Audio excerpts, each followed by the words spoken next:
കുടുംബത്തിൽ കയറി കളിച്ചത് നീ ഒരുത്തി മക്കളെ തമ്മി തല്ലിച്ച് മക്കളെ അമ്മയും തമ്മി തല്ലിച്ച് നീ ആസ്വദിക്കുന്നുണ്ടല്ലോ ഇപ്പൊ നീ ആസ്വദിക്ക് രേണുസുതി ഇപ്പൊ സോഷ്യൽ മീഡിയയിൽ ഭയങ്കര ചർച്ചാ വിഷയമായിക്കൊണ്ടിരിക്കുന്ന ടോപ്പിക്കാണ് രേണുസുതി. അതായത് രേണുസുതിയുടെ പിക്ചർ അപ്പാടെ കീറിക്കൊണ്ട് രേണുസുതിയുടെ സ്റ്റെപ്സ് ആണ്, അതായത് കിച്ചു വന്നിരിക്കുകയാണ് രംഗത്ത്. വലിച്ചു കീറി ഒട്ടിച്ചു എന്ന് സിമ്പിളായിട്ട് പറയാം. അതായത് രേണുസുതി അത് ഇത്രയും നാളായിട്ട് ജനങ്ങളെ പറ്റിച്ചുകൊണ്ടിരിക്കുകയെന്ന് ഞാൻ പറയുള്ളൂ. എന്ന് വെച്ചാൽ ഇൻക്ലൂഡിങ് ഈ വീഡിയോ ഉൾപ്പെടെ. ഈ വീഡിയോ അതായത് പുള്ളിക്കാരി ഭയങ്കര ഇമോഷണൽ ആയിട്ടാണ് സംസാരിക്കുന്നത്. അത് അങ്ങനെ ആ കരയുന്ന രീതിയിൽ ഭയങ്കര ഇമോഷണൽ. പക്ഷെ ഞാൻ ഈ വീഡിയോ ഫുൾ കണ്ടു. എനിക്ക് ഇന്നത്തെ ഈ പുള്ളിക്കാരി അതായത് അതായത് ഒരു കരച്ചിൽ ഒരാൾക്ക് സങ്കടം വരുമ്പോഴത്തേക്കും നമ്മൾ നല്ല ഇമോഷണലായിട്ട് സംസാരിക്കുന്നത്. അത് ആ ഒരു സങ്കടം നമ്മൾ ആർട്ടിഫിഷ്യലായിട്ട് ക്രിയേറ്റ് ചെയ്തിട്ട് ഒരു വീഡിയോ ചെയ്ത് എങ്ങനെ ഇരിക്കും, അതേപോലെയാണ് എനിക്ക് ഈ വീഡിയോ കണ്ടപ്പോൾ എനിക്ക് ഫീൽ ചെയ്തത്. അതായത് കരച്ചിൽ വരുന്നില്ല, അന്ന് എങ്ങനെയെങ്കിലും ഒന്ന് കരയണം എന്ന രീതിയിൽ അങ്ങ് ആ ഒരു കളിയാക്കുന്ന രീതിയിൽ ഒരു വീഡിയോ ചെയ്ത് വെച്ച പോലെയുണ്ട്. അതിനുശേഷം ഇത്ര ഇമോഷണലായിട്ട് ഒരാളൊരു വീഡിയോ ചെയ്തതിന് ശേഷം ഒരിക്കലും ഒരാൾക്ക് ആ ഒരു അതിൻ്റെ തൊട്ടടുത്ത സെക്കൻഡിൽ ഒരു അടിപൊളി റീൽ ഇടാനുള്ള ഒരു ഇത് ആർക്കും ഉണ്ടാകത്തില്ല. പക്ഷേ രേണുസുതി ഈ റീൽ അപ്ലോഡ് ചെയ്തതിന് ശേഷം തൊട്ടപ്പുറത്തെ റീൽ നോക്കുകയാണെങ്കിൽ ഡാൻസ് ചെയ്യുന്ന നല്ല സന്തോഷം ഹാപ്പി ആവുന്ന രീതി കാണിക്കാനായിട്ട് നല്ല അടിപൊളി സന്തോഷം ഡാൻസ് ചെയ്യുന്ന റീൽ ഇട്ടിട്ടുണ്ട്. അതാണ് മനസ്സിലാവാത്തത്. അതുകൊണ്ടാണ് കുറേ പേര് ചോദിക്കുന്നത് സ്ക്രിപ്റ്റ് അല്ലേ എന്ന് ചോദിക്കുന്നത്. അതായത് നല്ല ആർട്ടിഫിഷ്യൽ അഭിനയം, അതായത് പുള്ളിക്കാരിക്ക് അഭിനയത്തിൽ വളരെ മോശം അഭിനയമാണ്. പക്ഷേ ഇതും കൂടെ കണ്ടപ്പോഴത്തേക്കും ഭയങ്കര ആർട്ടിഫിഷ്യൽ അഭിനയമായിട്ട് തോന്നി. അതെല്ലാം ഫുൾ ഒന്ന് കാണാം. ഞാനിങ്ങനെ ചിന്തിച്ച് ഈ പ്രശ്നങ്ങൾക്കെല്ലാം മൂല കാരണം എന്താണെന്ന് ഈ പുതിയതായിട്ട് വന്ന പ്രശ്നം അപ്പോഴാണ് ഞാൻ FB പോസ്റ്റ് കണ്ടത്. പുതിയതായിട്ട് വന്ന പ്രശ്നമല്ല, ഇത് ശരിക്കും പഴയൊരു പ്രശ്നമാണ്. ഇത് ശരിക്കും പറഞ്ഞാൽ കുറേ നാളുകളായിട്ട് നടന്നുകൊണ്ടിരിക്കുന്ന പ്രശ്നമാണ്. പക്ഷേ ആ ചെറുക്കൻ ഇപ്പം പറയാനുള്ള ധൈര്യം ഉണ്ടായിരുന്നു. അതാണ് ആ ചെറുക്കൻ ഇപ്പം പറഞ്ഞ സംഭവം. നിരവധി പെണ്ണുങ്ങളെയും ആണുങ്ങളെയും തകർക്കുന്നൊരു സ്ത്രീ, പ്രത്യേകിച്ച് എന്നെ കരുവാക്കിക്കൊണ്ട് എന്നെ ടാർഗറ്റ് ചെയ്യുന്നൊരു സ്ത്രീ, അവരുടെ ഈ സ്ത്രീ ഏതാണെന്ന് എനിക്ക് തോന്നുന്നു ഷെഫീന ബീവി അവരാന്ന് തോന്നുന്നു. എന്ന് വെച്ചാൽ പുള്ളിക്കാരിയാണ് ഈ രേണുസുധീനെ എക്സ്പോസ് ചെയ്ത് മിക്ക സമയത്തും വീഡിയോസ് ഇടുന്നത്. എനിക്കൊന്ന് പുള്ളിക്കാരിയാണെന്ന് തോന്നുന്നു. പുള്ളിക്കാരി പേര് മെൻഷൻ ചെയ്തിട്ടില്ല. എനിക്കൊന്ന് പുള്ളിക്കാരിയും ഈ ഷെഫീന ബീവിയും വലിയൊരു ഇതല്ല. പുള്ളിക്കാരി യൂട്യൂബറാണ്. പുള്ളിക്കാരിയെ കുറിച്ചാണ് തോന്നി പറയുന്നത്. പോസ്റ്റാണ് കണ്ടത്, നിങ്ങൾ പലരും കണ്ടു കാണും. അത് കണ്ടപ്പോൾ എനിക്ക് ഏകദേശമൊക്കെ മനസ്സിലായി. മാനിപ്പുലേറ്റിങ്ങും അതുപോലെ ഇതെങ്ങനെ അതായത് ഇത് മാനിപ്പുലേറ്റിംഗ് ആയിട്ട് എങ്ങനെ തോന്നി? അതായത് ഒരു ചെറുക്കൻ്റെ വീഡിയോ, അതായത് അതായത് സ്വന്തം എക്സ്പീരിയൻസിൽ അവൻ്റെ ഒരു സ്വന്തം എക്സ്പീരിയൻസിൽ ഇട്ട ഒരു വീഡിയോ. അത് അതായത് വേറെ ആരും ഫോഴ്സ്ഫുള്ളി ഈ ഷെഫീന ബീവി ആയിക്കോട്ടെ ആരായിക്കോട്ടെ അവർ ഫോഴ്സ്ഫുള്ളി ചെയ്യിപ്പിച്ചിട്ടില്ല. ആ ചെറുക്കൻ്റെ സങ്കടം കൊണ്ട് ആ ചെറുക്കൻ ഡ്രഗിന് അഡിക്റ്റ് ആയെന്ന് ആ ചെറുക്കൻ ഓപ്പണായിട്ട് ആ വീഡിയോയിൽ പറയുന്നുണ്ടായിരുന്നു. ആ ചെറുക്കൻ്റെ അനുഭവം ഓപ്പണായിട്ട് പറയുമ്പോഴത്തേക്കും അതെങ്ങനെ ഇതാവുന്നത്? ആ ചെറുക്കൻ ഇട്ട വീഡിയോ കുറേ പേരെടുത്തു അതിന് സപ്പോർട്ട് ചെയ്ത് രംഗത്ത് വന്നിട്ടുണ്ട് കുറേ പേര്. അതിലെന്താ തെറ്റ്? അതിലെങ്ങനെയാണ് ഈ പുള്ളിക്കാരിക്ക് ന്യായം പറയുന്നത്? എന്നിട്ട് പുള്ളിക്കാരി വേറെ കുറേ ഞാനും പുള്ളിക്കാരും നല്ല റിലേഷനാണെന്ന് പറഞ്ഞാൽ പുള്ളിക്കാരി ഇൻസ്റ്റാഗ്രാമിൽ കുറേ വീഡിയോ ഉണ്ട്. ആ വീഡിയോയിലോട്ട് നമുക്ക് കിടക്കാം. എനിക്ക് ആരോടും ഒരു പിണക്കോ പരിഭവങ്ങളോ ഒന്നുമില്ല. എല്ലാം ഒന്നും പറഞ്ഞിട്ടില്ല. എനിക്ക് പറയാൻ തുടങ്ങിക്കഴിഞ്ഞാൽ ഇതിവിടെ അങ്ങ് തീരത്തില്ല. എനിക്ക് പറയാൻ തുടങ്ങി. പക്ഷെ ഞാനൊരു കാര്യം പറയട്ടെ, ഈ ഒരു കരച്ചിലുണ്ട് നിങ്ങൾ കാണുന്നവർക്ക് ഇത് കണ്ടിട്ട് നിങ്ങൾക്ക് ഇത് ശരിക്കും ഇമോഷണലായിട്ട് പറയുന്നതായിട്ട് തോന്നിയോ? എനിക്ക് പേഴ്സണലി ഇത് കണ്ടിട്ട് ഇമോഷണലായിട്ട് തോന്നിയില്ല. എന്ന് വെച്ച് കഴിഞ്ഞാൽ ബിഗ് ബോസ് എന്ന് പറഞ്ഞൊരു പ്ലാറ്റ്ഫോം നമ്മൾ എല്ലാവരും കാണാം. എന്ന് വെച്ചാൽ ബിഗ് ബോസ് എന്ന് പറഞ്ഞ പ്ലാറ്റ്ഫോമിൽ എല്ലാവർക്കും റിയൽ ആയിട്ട് നമ്മുടെ പേഴ്സണൽ ക്യാരക്ടർ, അത് രേണുസുധി എന്ന് പറഞ്ഞ ക്യാരക്ടർ എങ്ങനെയാണ് കരയുന്നത്, ഇമോഷണൽ വന്നു കഴിഞ്ഞാൽ എങ്ങനെയാണ് രേണുസുധി റിയാക്ട് ചെയ്യുന്നത്, ആ പ്രോഗ്രാമിൽ എല്ലാവരും വ്യക്തമായി കണ്ടതാണ്. ഇത് വ്യക്തമായി പുള്ളിക്കാരി റീൽസ് ചെയ്യുന്നതും കുറേ പേര് കണ്ടിട്ടുണ്ട്. വൈറലായിട്ട് പുള്ളിക്കാരി ഇമോഷണൽ ആയിട്ടുള്ള കുറേ റീൽസ് ഒക്കെ ചെയ്യുന്നത് ആ സെയിം അഭിനയം തന്നെയാണ് ഇവിടെയും കാണിക്കുന്നത്. അതായത് പുള്ളിക്കാരി ഒരു ഇമോഷണലായിട്ടല്ല പറയുന്നത്, ഒട്ടും ഇമോഷണലായിട്ടല്ല പറഞ്ഞത്. പുള്ളിക്കാരി എന്തോ ആർട്ടിഫിഷ്യലായിട്ട് ക്രിയേറ്റ് ചെയ്ത് പറഞ്ഞ പോലെ എനിക്ക് ഫീൽ ചെയ്തത്. പക്ഷെ അങ്ങനെ ഇമോഷണലായിട്ട് പറഞ്ഞാൽ തന്നെ തൊട്ടടുത്ത് മറ്റേ ഡാൻസ് ചെയ്യുന്ന റീൽ ആരെങ്കിലും ഇടുമോ? അറിയുന്നവർക്ക് അറിയാം.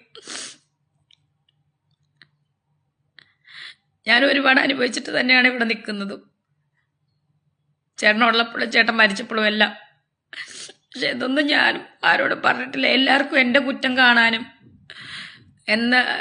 ആണ് നേരം.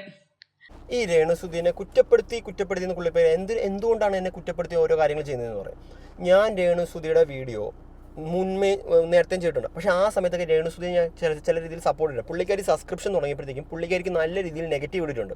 അപ്പോൾ ഞാൻ രേണുസുധിയെ സപ്പോർട്ട് ചെയ്ത് സംസാരിച്ചിട്ടുണ്ട്. അതായത് സബ്സ്ക്രിപ്ഷൻ എന്ന് പറയുന്ന സാധനം ഇത് 18+ കണ്ടന്റ് വേണം, 18+ കണ്ടന്റ് തന്നെ വേണമെന്നില്ല. നമ്മുടെ ചില സെലിബ്രിറ്റീസൊക്കെ അവരവരുടെ പേഴ്സണൽ ഫോട്ടോസും പേഴ്സണൽ ലൈഫിൽ നടക്കുന്ന കാര്യങ്ങളൊക്കെ ഈ സബ്സ്ക്രിപ്ഷനിൽ ഇടുന്നുണ്ട്. ആ കാര്യം ഞാൻ വ്യക്തമായ ഒരു വീഡിയോ പറഞ്ഞ് പുള്ളിക്കാരി സപ്പോർട്ട് ചെയ്ത് ഞാനൊരു വീഡിയോ ചെയ്തിട്ടുണ്ട്. അതായത് പുള്ളിക്കാരി ഒരു സബ്സ്ക്രിപ്ഷൻ തുടങ്ങി പുള്ളിക്കാരിക്ക് ഭയങ്കര നെഗറ്റീവ്, പുള്ളിക്കാരി അങ്ങനെ 18+ കണ്ടന്റ് മാത്രമേ ചെയ്യുന്നുള്ളൂ എന്ന് പറഞ്ഞപ്പോൾ ഞാൻ പറഞ്ഞു അത് പുള്ളിക്കാരുടെ പേഴ്സണൽ ലൈഫാണ്, പേഴ്സണൽ ചോയ്സാണ്, പുള്ളിക്കാരുടെ സോഴ്സ് ഓഫ് ഇൻകം ആണ്. ഒരു സബ്സ്ക്രിപ്ഷൻ എന്ന് പറഞ്ഞാൽ അത്രയും 1.5 ലക്ഷം രൂപ അടുപ്പിച്ച് പുള്ളിക്കാരിക്ക് മാസം കിട്ടുന്നുണ്ട്. അത് പുള്ളിക്കാരുടെ സോഴ്സ് ഓഫ് ഇൻകം ആണ്. അത് ആയിക്കോട്ടെ, പുള്ളിക്കാരിക്ക് ആയിക്കോട്ടെ, പുള്ളിക്കാരി ഇഷ്ട രീതിയിൽ, പുള്ളിക്കാരി ഇഷ്ടമുള്ള വസ്ത്രം ഇഷ്ടമുള്ള രീതിയിൽ പുള്ളിക്കാരിക്ക് അത് പുള്ളിക്കാരുടെ സബ്സ്ക്രൈബേഴ്സിനെ കാണിക്കണം തോന്നിക്കഴിഞ്ഞാൽ അത് പുള്ളിക്കാരി ഇഷ്ടം. അത് ഞാൻ പുള്ളിക്കാരി സപ്പോർട്ട് ചെയ്ത് വീഡിയോ ചെയ്തിട്ടുണ്ട്. പക്ഷേ ഈ ഒരു കാര്യത്തിൽ ഒരിക്കലും എനിക്ക് രേണുസുതിയെ സപ്പോർട്ട് ചെയ്യാൻ പറ്റില്ല. ഒന്നാമത്തെ കാര്യം ആ കൊച്ച്, അത് കിച്ചു എന്ന് പറഞ്ഞ പുള്ളിക്കാരൻ, അത് പുള്ളിക്കാരൻ്റെ അത് 13 വയസ്സ് തൊട്ട് നടന്ന കാര്യങ്ങളാണ്. പുള്ളിക്കാരൻ്റെ കൊച്ചിലെ അത് 13 വയസ്സ് എന്ന് പറഞ്ഞാൽ എന്ത് മെച്യൂരിറ്റി ഉണ്ടാവും. ആ പ്രായം തൊട്ട് പുള്ളിക്കാരൻ്റെ ലൈഫിൽ നടന്ന കാര്യങ്ങളാണ് പുള്ളിക്കാരൻ എക്സ്പ്ലെയിൻ ചെയ്ത് പറയുന്നത്. അത് കണ്ടപ്പോഴത്തേക്കും ഈ രേണുസുതിയും അവരുടെ ഫാമിലിയും ചെയ്ത് വെച്ച കാര്യങ്ങൾ കണ്ടപ്പോഴത്തേക്കും എനിക്ക് ഭയങ്കര ഒരു ഇത് തോന്നി. രേണുസുതി ഇഷ്ടപ്പെടുന്ന കുറേ ആൾക്കാരുണ്ട്. ഞാൻ പിന്നെയും പറഞ്ഞിട്ടുണ്ട്, രേണുസുതി ബിഷപ്പിനെതിരെ പുള്ളിക്കാരൻ വെച്ചു കൊടുത്തൊരു വീട്, ബിഷപ്പിനെതിരെ സംസാരിച്ച കാര്യം അതും തെറ്റാന്ന് ഞാൻ രേണുസുതിയെ കുറിച്ച് പറയാറുണ്ട്. പുള്ളിക്കാരി ചെയ്യുന്ന നല്ല കാര്യങ്ങളൊക്കെ നല്ല കാര്യമാണെന്ന് ഞാൻ പറയുന്നുണ്ട്. അത് അക്സെപ്റ്റ് ചെയ്യാൻ നമുക്ക് യാതൊരു മടിയില്ല. പക്ഷേ പുള്ളിക്കാരി ചില കാര്യങ്ങൾ, അത് പുള്ളിക്കാരി ചില സ്റ്റാൻഡുകൾ, അത് പുള്ളിക്കാരിയല്ല, പുള്ളിക്കാരി സുഹൃത്തുക്കളും എല്ലാം കൂടെ ചേർന്ന് എടുക്കുന്ന ചില സ്റ്റാൻഡുകൾ അതിൽ ഭയങ്കരമായിട്ട് യോജിക്കാൻ പറ്റത്തില്ല. ഈ കാര്യത്തിനും പിന്നെ ബിഷപ്പിൻ്റെ കാര്യത്തിനും, ബിഷപ്പിന് അതായത് ഒരാൾ സഹായിച്ച ഒരു ബിഷപ്പ് ഒരാൾ ഇവരുടെ പ്രയാസം കൊണ്ട് പുള്ളിക്കാരിക്ക് ഒരു സ്ഥലവും കൊടുത്തു, ഫ്ലവേഴ്സ് TV അവർക്ക് വീടും വെച്ചു കൊടുത്തു. ആ വീടിനെ കുറ്റം പറഞ്ഞ് ആ കോൺട്രാക്ടറിനെ തെറി വിളിച്ചു, അയാളുടെ ഫുൾ രീതിയിൽ വളരെ മോശമായിട്ട് രീതി ആ ബിഷപ്പിനും ചിത്രീകരിച്ചു. അതൊക്കെ വളരെ തെറ്റായ ഒരു കാരണം തന്നെയാണ്. എന്ന് വെച്ചാൽ നമ്മൾ ഈ പുള്ളിക്കാരെ മരിച്ച സമയത്ത് ഇവർക്ക് വേറെ എവിടെയും താമസിക്കാനോ കയറി കിടക്കാനോ ഇടമില്ലാത്ത സമയത്ത് ദേവദൂതനെ പോലെ ഒരാൾ വന്ന് ഒരു വീടും സ്ഥലവും കൊടുത്തു, അവിടെ നല്ല രീതിയിലൊരു വീടും വെച്ചു കൊടുത്തു. ആ വീടിൽ കിച്ചു നല്ല ഹാപ്പിയാണ്. കിച്ചുവിന് വേണ്ടിയിട്ടാണ് മെയിനായിട്ട് വെച്ചു കൊടുത്തത്, അവരുടെ പിള്ളേർക്ക് വേണ്ടിയിട്ട് വെച്ചു കൊടുത്തത്. ആ കൊച്ച് ഹാപ്പിയാണ്. പക്ഷേ അമ്മയ്ക്ക് ചെറിയ പൊട്ടലും ഇതൊക്കെ ഉണ്ടെന്ന് പറഞ്ഞിട്ട് ഭയങ്കര പ്രശ്നമായിരുന്നു ആ വീടിനെ കുറിച്ച്. നിങ്ങളൊക്കെ കണ്ടാണല്ലോ, ആ വിഷയം കണ്ടാണല്ലോ, അത് ഞാൻ വീണ്ടും എടുത്തിടുന്നില്ല. അപ്പോൾ അങ്ങനെ ചില കാര്യങ്ങളിലൊക്കെ എനിക്ക് രേണുസുതിയുടെ കാര്യത്തിൽ ഇതുണ്ട്, വിയോജിപ്പുണ്ട്. അല്ലാത്ത പക്ഷം പുള്ളിക്കാരി പേഴ്സണൽ ലൈഫ് ഇതേപോലെ സബ്സ്ക്രിപ്ഷൻ പ്ലാൻ പുള്ളിക്കാരി ചെയ്തെന്ന് വെച്ചാൽ അതിലൊരു പുള്ളിക്കാരിക്ക് നെഗറ്റീവ് ഇടുന്നത് അതെനിക്ക് യോജിപ്പില്ല. പക്ഷേ ഈ ഒരു കാര്യത്തിൽ, ഈ കിച്ചുവിൻ്റെ ഈ ഒരു വീഡിയോയിൽ പുള്ളിക്കാരുടെ ഭാഗത്ത് തെറ്റുണ്ടോ എന്ന് ചോദിച്ചു കഴിഞ്ഞാൽ തെറ്റുണ്ടെന്നേ ഞാൻ പറയുള്ളൂ. ആരാണ് എവിടെയാണ് പ്രശ്നം ഉണ്ടാക്കിയെന്ന്, മാനിപ്പുലേറ്റ് ചെയ്യിപ്പിച്ചെന്ന്. എന്നെ ഇപ്പോഴും സ്നേഹിക്കുന്ന ഒരുപാട് നല്ല ആളുകളുണ്ടെന്ന് അറിഞ്ഞതിന് എനിക്ക് ഒരുപാട് സന്തോഷം. യെസ്, പുള്ളിക്കാരെ സ്നേഹിക്കുന്ന ഒരുപാട് പേരുണ്ട്. ഇതാണ് പ്രശ്നം. അതായത് ബ്ലൈൻഡ് ആയിട്ട് പുള്ളിക്കാരെ ഫോളോ ചെയ്യുന്ന കുറേ പേരുണ്ട്. അതായത് പുള്ളിക്കാരെ നമ്മൾ ഒരു കാര്യം നല്ലതാണെങ്കിൽ നല്ലതാണെന്ന് പറയണം, തെറ്റാണെങ്കിൽ തെറ്റാന്ന് പറയണം. അതാണ് മെയിൻ പ്രശ്നം, അതാണ് ഇവരുടെ മെയിൻ പ്രോബ്ലം. എൻ്റെ ലൈഫിൽ ഒരു പ്രശ്നം ഇതുവരെ ഉണ്ടായിട്ടില്ല. അതായത് ഇപ്പം ഈ പ്രശ്നം നിങ്ങൾ പ്രശ്നത്തിനാണോ എന്നറിയാവുന്നവരുമായിട്ട് ഞാൻ ഒരു പ്രശ്നം ഉണ്ടാക്കിയിട്ടില്ല. മിനിഞ്ഞാന്ന് വരെയും ഞാൻ പതിവ് പോലെ എന്നെ കോണ്ടാക്ട് ചെയ്യുകയും ആവശ്യമുള്ളത് ഞാൻ കൊടുക്കുകയൊക്കെ ചെയ്തിട്ട് ഒരു വ്യക്തിയാണ്, ഒരു അമ്മയാണ് ഞാൻ. പിന്നെ എന്താണ് സംഭവിച്ചതെന്ന് എനിക്കറിയാൻ പാടില്ല. അതായത് കിച്ചുവിൻ്റെ അക്കൗണ്ടിലോട്ട് കുറേ പൈസ അയച്ചു എന്ന് പറഞ്ഞിട്ട് ഞാൻ കിച്ചുവിന് പൈസ അയച്ചു കൊടുക്കുന്നുണ്ടെന്ന് പുള്ളിക്കാരി കുറേ സ്ക്രീൻഷോട്ട് അയച്ചിട്ടുണ്ട്. നിങ്ങളൊരു കാര്യം മനസ്സിലാക്കണം, ഈ ചെറുക്കൻ 21-20 വയസ്സെങ്ങാണ്ടേ ഉള്ളൂ ഈ ചെറുക്കൻ്റെ പ്രായം എന്ന് പറയുന്നത്. അതായത് ജോലിയും ഒന്നുമില്ല, പുള്ളിക്കാരൻ പഠിക്കുന്ന പ്രായമാണ്. അപ്പോൾ അവന് ചോദിക്കാൻ വേറെ ആരുമില്ല, സ്വന്തം അപ്പൻ മരിച്ചുപോയി, ചോദിക്കാൻ വേറെ ആരുമില്ല. ഈ കാണിച്ചിരിക്കുന്ന പൈസ ഫോൺ പേയുടെ സ്ക്രീൻഷോട്ടാണ് കാണിച്ചിരിക്കുന്നത്. ഈ കാണിച്ചിരിക്കുന്ന പൈസയിൽ വല്ല 100, 200, 500 അതൊക്കെ ആയിരിക്കും കൊടുക്കുന്നത്. 500 കൂടിപ്പോയ 1000, 1200 ആയിരിക്കും കൊടുക്കുന്നത്. അല്ലാണ്ട് ഈ പുള്ളിക്കാരി പറയുന്ന കിട്ടുന്നത് ഒരു ദിവസം 1 ലക്ഷം രൂപ, 1,50,000 രൂപ, 20,000 രൂപ അങ്ങനെയല്ല.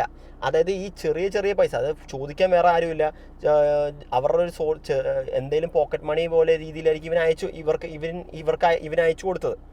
ആ ഒരു പോക്കറ്റ് മണിയുടെ ബേസിസിൽ ഇവനെ കയ്യിലെടുക്കാം, അതായത് ഇങ്ങനെ പൈസ കൊടുത്തു കഴിഞ്ഞാൽ ഇവനെ വിലക്കെടുക്കാം എന്ന് പറയുന്ന രീതി ഭയങ്കര ഒരു തെറ്റായ ഒരു ധാരണ തന്നെയാണ്. അതായത് ആ ചെറുക്കൻ്റെ അടച്ചു വെപ്പിക്കുന്ന രീതിയിലായിപ്പോയി ഇത്രയും നാളുകൾ. അതായത് ആ ചെറുക്കന് കുറേ കാര്യങ്ങൾ പറയാനുണ്ടായിരുന്നു, അത് പറയാൻ പറ്റാത്ത രീതിയിലാണ് എന്നെ ആക്കി വെച്ചിരിക്കുന്ന രീതിയിലാണ് ആ ചെറുക്കൻ ആ വീഡിയോയിൽ എക്സ്പ്ലെയിൻ ചെയ്യുന്നത്. ആ ചെറുക്കൻ വ്യക്തമായി പറയുന്നുണ്ട്.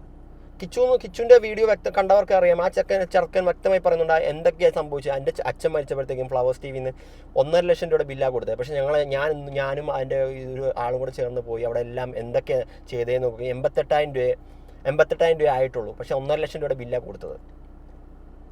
അപ്പോൾ ഇതൊക്കെ പുള്ളിക്കാരൻ, അത് നമ്മളായിട്ട് ആരും കുക്ക് ചെയ്തുകൊണ്ട് വന്ന ഇത് സ്റ്റോറിയല്ല. പുള്ളിക്കാരൻ തന്നെ പുള്ളിക്കാരൻ്റെ എക്സ്പീരിയൻസ്, അതായത് ലൈഫ് എക്സ്പീരിയൻസ്, ഇത്ര നാൾ നടന്ന ലൈഫ് എക്സ്പീരിയൻസ് അങ്ങോട്ട് എക്സ്പോസ് ചെയ്തൊരു വീഡിയോ ചെയ്താ. പിന്നെ വേറൊരു വീഡിയോ ഉണ്ട്, അതുകൊണ്ടൊന്ന് കാണിച്ചേക്കാം. എന്റെ മനുഷ്യരെ, നിങ്ങൾ എന്തൊക്കെയാണ് പറയുന്നത്? സുധിച്ചേട്ടൻ മരിച്ചു കിടന്നപ്പോൾ ഞാൻ 5 സ്റ്റാർ ഹോട്ടലിൽ പോയി കഴിച്ചെന്നോ? നിങ്ങൾക്ക് നാണമാകുന്നില്ല? നിങ്ങൾ എന്തൊക്കെയാ പറയുന്നത്? സുധിച്ചേട്ടൻ മരിച്ചു കിടന്ന അതിൻ്റെ ആ അടക്കുന്നതിൻ്റെ അന്ന് വൈകിട്ട് പോലും ഞാൻ കിച്ചു എന്തോ എനിക്ക് ഫുഡ് തന്നപ്പോഴാണ് ഞാൻ ഈ പറഞ്ഞ കാര്യങ്ങൾ അത് രേണുസുതി നിങ്ങൾ എന്തൊക്കെയാ പറയുന്നത്? നാട്ടുകാരെ എന്തൊക്കെയാ പറയുന്നതെന്നോ? നാട്ടുകാരല്ല പറഞ്ഞത്, ഇത് കിച്ചുവാണ് പറഞ്ഞത്. നാട്ടുകാരൊന്നും പറഞ്ഞിട്ടില്ല. നാട്ടുകാർ കിച്ചു പറഞ്ഞ കാര്യം അങ്ങോട്ട് ചോദ്യം ചെയ്യുന്നേ ഉള്ളൂ. കിച്ചു ഒരു വീഡിയോ ആയിട്ട് വന്നു, ഇതേപോലെ മരിച്ചു കിടന്ന സമയത്ത് ഇതേപോലെ 5 സ്റ്റാർ ഹോട്ടലിൽ പോയി ഇവർ എൻജോയ് ചെയ്യുന്ന കാര്യങ്ങളൊക്കെ കിച്ചുവിൻ്റെ വീഡിയോയിൽ എക്സ്പോസ് ചെയ്ത് പറഞ്ഞു. അല്ലാണ്ട് ഇത് നാട്ടുകാർ പറഞ്ഞ കാര്യമല്ല. ഇവര് അടിച്ചുപൊളിയാ പോകുന്ന വഴിക്ക് ഒരു 5 സ്റ്റാർ ഹോട്ടലിൽ ഞാൻ ഇങ്ങനെ ഇരിക്കുക, എന്തോ ചെയ്യണമെന്ന് അറിയത്തില്ല. എനിക്ക് എൻ്റെ മനസ്സിൽ വരുന്നതെന്ന് വെച്ച് കഴിഞ്ഞാൽ ഞാൻ അങ്ങോട്ട് എന്തോ ചെയ്യും. ഋതപ്പനെ ഞാൻ എങ്ങനെ നോക്കും? എനിക്ക് ആ ഇതൊക്കെ ഭ്രാന്തടിച്ച് ഇങ്ങനെ എന്തോ ചെയ്യണമെന്ന് അറിയത്തില്ല. സ്റ്റക്കായി ലൈഫ് ഇങ്ങനെ നിൽക്കുക, എന്തോ അങ്ങോട്ട് എങ്ങനെ ഒന്നും അറിയത്തില്ല. ഇങ്ങനെ നിൽക്കുക. ഇവര് 5 സ്റ്റാർ ഹോട്ടലിൽ കയറി ഫുഡ് കഴിക്കുന്നുണ്ട്, തുപ്പലിറക്കാൻ പറ്റുന്നില്ല എനിക്ക്. കേട്ടല്ലോ, ഇതാണ് ആ ചെറുക്കനിട്ട വീഡിയോ.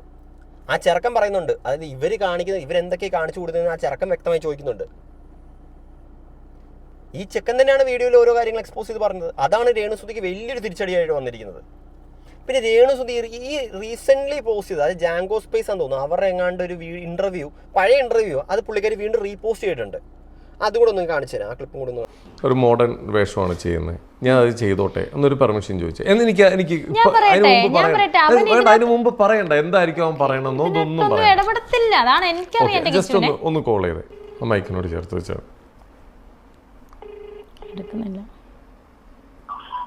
കിച്ചു. കിച്ചു അമ്മയാടാ, എവിടാ പന്ന? ആണോ? എടാ എനിക്കൊരു കാര്യം ചോദിക്കാനായിരുന്നു. എടാ എനിക്കൊരു വെബ് സീരീസ് കിട്ടി, അതിനകത്ത് കുറച്ച് നല്ല അടിപൊളി മോഡേൺ ഡ്രസ്സൊക്കെ ഇടുന്നു, കുഴപ്പമുണ്ടോ നിനക്ക്? റീസെന്റ് പോസ്റ്റ് ചെയ്തു, അതായത് ഈവൻ ഈ ചെറുക്കനോട് പെർമിഷൻ ചോദിക്കുന്ന പോലെ. അപ്പോൾ ഈ ചെറുക്കനെ വിളിച്ചിട്ട് ചോദിക്കുന്നുണ്ട്, അതായത് എനിക്ക് ഇതേപോലെ ഒരു മോഡേൺ ഡ്രസ്സ് ഇടാനുള്ള ഒരു വെബ് സീരീസ് കിട്ടിയിട്ടുണ്ട്, ചെയ്തോളൂ, നിങ്ങൾക്ക് അമ്മയ്ക്ക് ഇഷ്ടമുണ്ടെങ്കിൽ ചെയ്തോളാൻ പറയുന്നുണ്ട്. ഇത് എന്തുകൊണ്ടാണ് ഇത് പഴയ ഇന്റർവ്യൂ ആട്ടോ, ഇതൊരു പഴയ ഇന്റർവ്യൂ ആ. ഇത് പുള്ളിക്കാരി റീപോസ്റ്റ് ചെയ്തുകൊണ്ട് ഇപ്പോൾ ഇട്ടിട്ടുണ്ട്. ഇത് എന്തുകൊണ്ടാണ് ഇപ്പോൾ ഇങ്ങനെ നല്ല വൈറ്റ് വാഷ് ചെയ്യാൻ പുള്ളിക്കാരി നല്ല രീതിയിൽ വൈറ്റ് വാഷ് ചെയ്യുന്നുണ്ട്. പുള്ളിക്കാരിയുടെ സൈസ് നല്ല രീതിയിൽ വൈറ്റ് വാഷ് ചെയ്തിട്ട് ഇപ്പോൾ കിച്ചുവിനെ നല്ല രീതിയിൽ ടാർമാർ ചെയ്തുകൊണ്ട് കുറേ വീഡിയോസ്, അതായത് പുള്ളിക്കാരിയുടെ ഫ്രണ്ട്സ് കുറേ പേര് ടാർമാർ ചെയ്തുകൊണ്ട്, കിച്ചു എന്ന് പറഞ്ഞ പുള്ളിക്കാരനെ ടാർമാർ ചെയ്തുകൊണ്ട് നല്ല രീതിയിൽ വീഡിയോസ് ഇപ്പോൾ കുത്തിപ്പൊക്കിക്കൊണ്ട് വരുന്നുണ്ട്. അത് അവനിങ്ങനെ സഹായിച്ചു, അവന് ബൈക്ക് എടുക്കാൻ കൊടുത്തു, ഇത്രയും രൂപ കൊടുത്തു, അവൻ എന്തുകൊണ്ട് ഇങ്ങനെ വീഡിയോ ചെയ്തു, ഇവൻ്റെ പുറയിൽ കുറേ ഗൂഢാലോചനയുണ്ട്, ഇവളെ തകർക്കാനായിട്ട്. കിച്ചു അങ്ങനെ പെട്ട ഒരാളല്ല എന്ന് ഭയങ്കര രീതിയിൽ ഇവരെതിരെ, അത് കിച്ചുവിനെതിരെ ഇപ്പോൾ സംസാരിക്കുന്ന രീതിയിലായി ഇവരുടെ ഫ്രണ്ട്സ് എല്ലാം കൂടെ. എന്തായാലും കുറച്ച് അതിൻ്റെ ചെറിയൊരു ക്ലിപ്പ് ഞാൻ കാണിച്ചു തരാം. 3 ദിവസത്തിന് മുന്നേ വരെയും രേണുസുതിയിൽ നിന്ന് പൈസ വാങ്ങിച്ചിട്ടാണ് ഈ ഒരു പരിപാടി ഈ കിച്ചു കാണിച്ചത്. അപ്പം അത് എങ്ങനെയാണ് കാണിച്ചത്, എന്താണ് കാണിച്ചതെന്നുള്ളത് ഇപ്പോൾ പകൽ പോലെ എല്ലാവർക്കും വ്യക്തമായി സ്പഷ്ടമായി. പക്ഷെ അത് നിലനിൽക്കാൻ പോകുന്നില്ല കേട്ടോ. സത്യം ഏതാണെങ്കിലും അതിപ്പോൾ ചോദിക്കാം, സത്യം ജയിക്കട്ടെ. അത് ഏത് രീതിയിലുള്ള സത്യമാണെങ്കിലും, അവിടെ അവന്റെ ഭാഗത്താണ് സത്യമെങ്കിലും ഇവിടെ ഭാഗത്താണ് സത്യമെങ്കിലും സത്യം ജയിക്കട്ടെ. യെസ്, ഇത് പുള്ളിക്കാരിയുടെ രേണുസുതിയുടെ ഫ്രണ്ടാണ്. പുള്ളിക്കാരി പറയുന്നത് വെച്ചാൽ 3 ദിവസം മുന്നേ വരെയുള്ള പുള്ളിക്കാരുടെ നിന്ന് പൈസ മേടിച്ചിട്ടാണ് ഇവർ. ഈ പൈസ മേടിച്ചു എന്ന് പറയുന്നത് 10 ലക്ഷം രൂപ 20 ലക്ഷം രൂപയൊന്നും അല്ല, ഒരു 500 200 വല്ല ഫുഡിന് വല്ല പൈസ, ചെറിയ പൈസ എന്ന് വെച്ചാൽ പൈസ മേടിച്ചു, ചെറിയ പോക്കറ്റ് മണി മേടിച്ചു എന്ന് വെച്ചിട്ട് ഈ പുള്ളിക്കാരനോട് ചെയ്ത കാര്യങ്ങൾ പുള്ളിക്കാരന് പറയാതിരിക്കാനുള്ള അവകാശം ഇല്ലേ?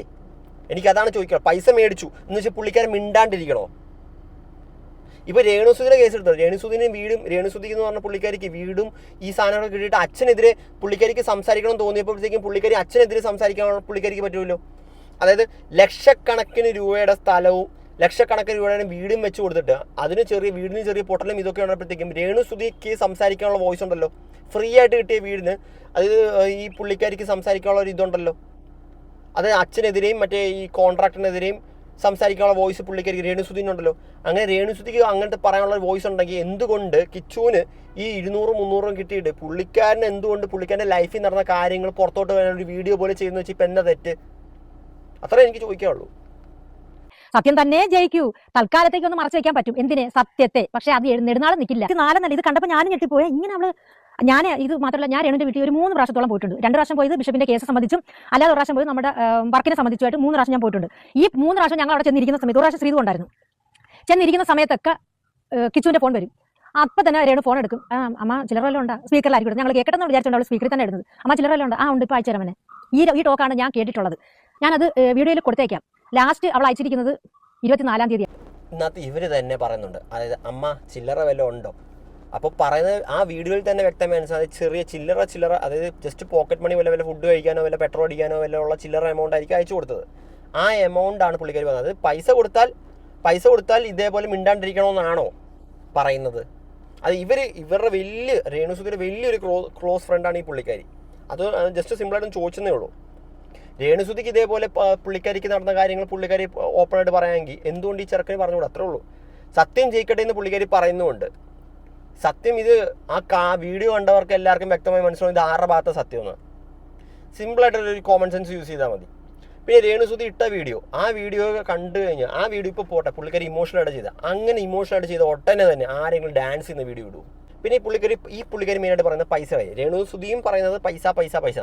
ഈ പൈസ ആ ചെറുക്കനല്ലാണ്ട് ഈ ചെറുക്കൻ ഈ 21-ാം വയസ്സിൽ പിന്നെ ആ ചെറുക്കൻ എവിടെ പോയി ചോദിക്കണം? ആ ചെറുക്കന് കോളേജിൽ പഠിക്കുന്ന പ്രായം, അച്ഛനില്ല അമ്മയില്ല, പിന്നെ എവിടെ പോയി ചോദിക്കാനാ? എന്നാലും ഈ വീഡിയോയുടെ നിങ്ങളുടെ അഭിപ്രായം എന്തായാലും കമൻറ്റ് ചെയ്യുക. എനിക്ക് ശരിക്കും പറഞ്ഞു കഴിഞ്ഞാൽ ഈ വീഡിയോ കണ്ടിട്ട് ഞാൻ ശരിക്കും പറഞ്ഞാൽ രേണുസുധീനെ അത് ഭയങ്കരമായിട്ട് പുള്ളിക്കാരി ഭയങ്കര നെഗറ്റീവ് വരുമ്പോഴത്തേക്ക് എനിക്ക് സങ്കടം തോന്നി. ഈ പുള്ളിക്കാരി ചിലവർ ഇങ്ങനെ ഇവരുടെ ഇൻസ്റ്റാഗ്രാമിലൊക്കെ റീല് വരുന്ന സമയത്ത്, ദാസേട്ടനായിട്ടൊക്കെ ഉള്ള റീല് വരുന്ന സമയത്ത് ഭയങ്കര ട്രോൾ ചെയ്തുകൊണ്ടൊക്കെ വീഡിയോസ് വരും. അപ്പോൾ ഞാനായിരിക്കും പുള്ളിക്കാരി എങ്ങനെയെങ്കിലും ജീവിക്കട്ടെ, പുള്ളിക്കാരുടെ സോഴ്സ് ഓഫ് ഏണിങ്. അപ്പോൾ ഞാൻ എപ്പോഴും പുള്ളിക്കാരി സപ്പോർട്ട് ചെയ്ത് ചില കാര്യത്തിലൊക്കെ സപ്പോർട്ട് ചെയ്ത് സംസാരിച്ചിട്ടുണ്ട്. അതായത് ഈ സബ്സ്ക്രിപ്ഷൻ്റെ കാര്യങ്ങളൊക്കെ പുള്ളിക്കാരുടെ പേഴ്സണൽ ചോയ്സാണ്, പേഴ്സണൽ ലൈഫാണ്, അത് എന്ത് വേണമെങ്കിലും ആയിക്കോട്ടെ, യാതൊരു കുഴപ്പമില്ല. പക്ഷേ ഇമാതിരി കാര്യങ്ങളൊക്കെ വളരെ തെറ്റായ കാര്യം. ഈ ഭാഗത്ത് കിച്ചുവിൻ്റെ ഭാഗത്ത് തന്നെയാണ് ന്യായം. എന്തായാലും നിങ്ങളുടെ അഭിപ്രായം എന്തായാലും കമൻറ്റ് ചെയ്യുക.